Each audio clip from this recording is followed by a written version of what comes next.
And the last brain layer then that we need to cover is the cortex. And here what we can experience is migraines. And I mentioned earlier that the body can hold water when we are in stress.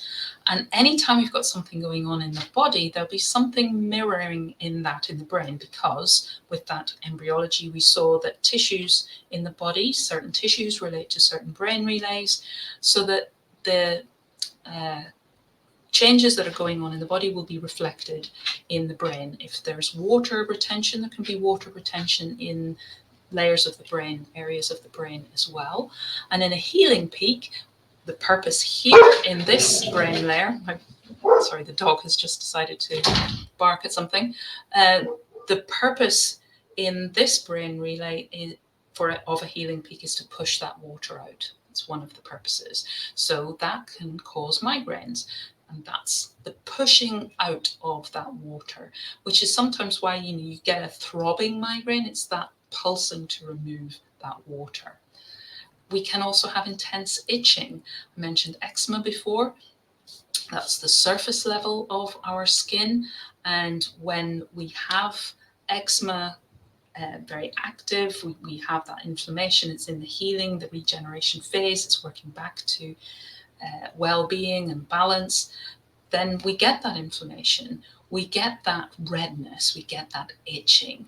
And that's all part of the process of returning to balance and to health and to well-being.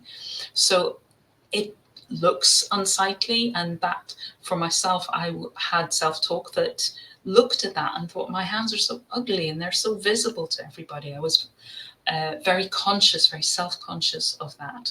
And so my self-talk was pulling me down and keeping me stuck in that healing process, not enabling me to carry on through and for my skin to heal, until I learned all of this and was able to release that self-talk and allow my body to go through its healing process so much more effectively and efficiently, and to achieve healing and well-being.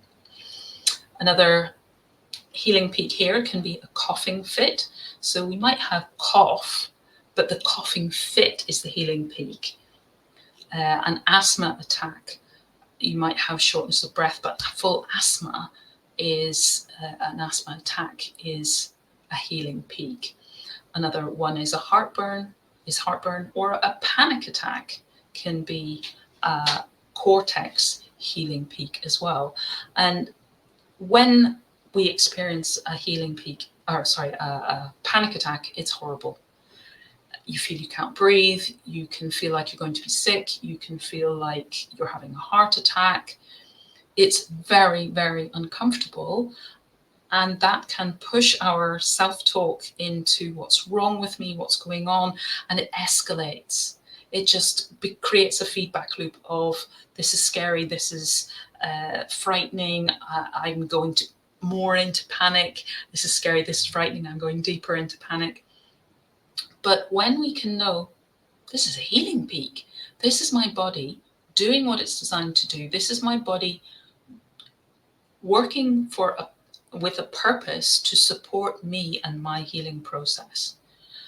It's a short, sharp part you saw on the diagram. It's just a little blip. So this is a short, sharp part of that process. It's okay. I'm going to come through this. My body is working for me.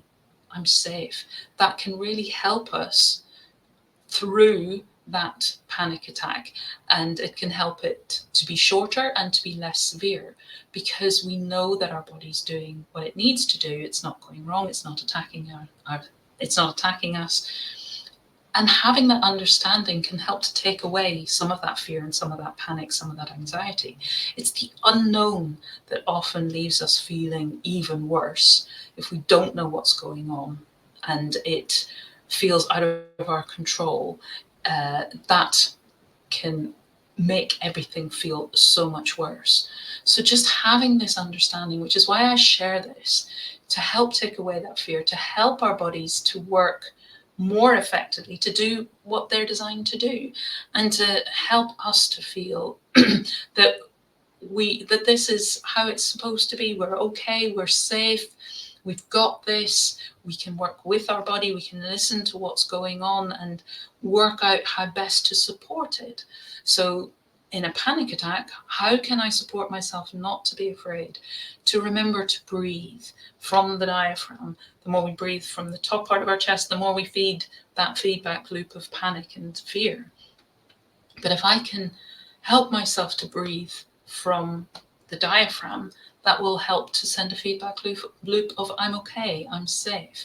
And if I can work with my vagus nerve, there are lots of vagus nerve exercises that you can do just to bring down your background level of stress. All of these things will help.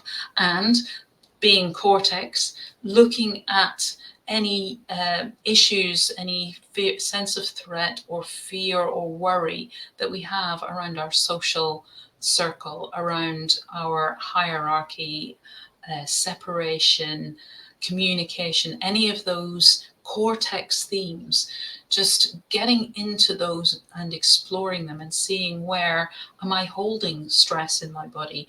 How can I address that? And start to release that so that I can bring down the intensity of the symptoms or the experiences that I'm having. And if you want to know more about that for this relay or any of the relays that I've covered, any of the tissues, any of the cells, any of the symptoms that you're experiencing, then please do get in touch. And I'm very happy just to have a no obligation chat. I'll stick a link in the show notes here for this video where you can get in touch with me, book in for a 30-minute free, no obligation conversation, just to see if I can support you. Maybe all you need is to know what's going on in your body and to be able to be reassured. Or if you want to go deeper, then maybe you'd like to book in for some sessions with me and we can really dive in and get to the bottom of what's going on in your body. Why is it doing what it's doing? And I know of a lot of people who have either chronic conditions or unexplained symptoms where the medical profession maybe don't understand why the body's doing what it's doing. They can see what it's doing, they can do tests for what's maybe going on physically, chemically in your body, but that doesn't necessarily let you know why. There'll be a deeper why.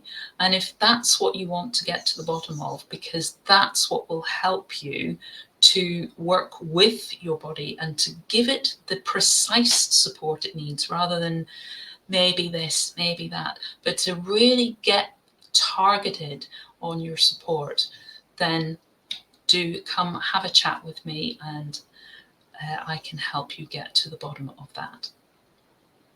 Fainting then is the last one that I've mentioned here. It's quite a common one for sensory conflicts, or depending on your personality and how you perceive and respond to, it can be one that you see. You can experience fainting.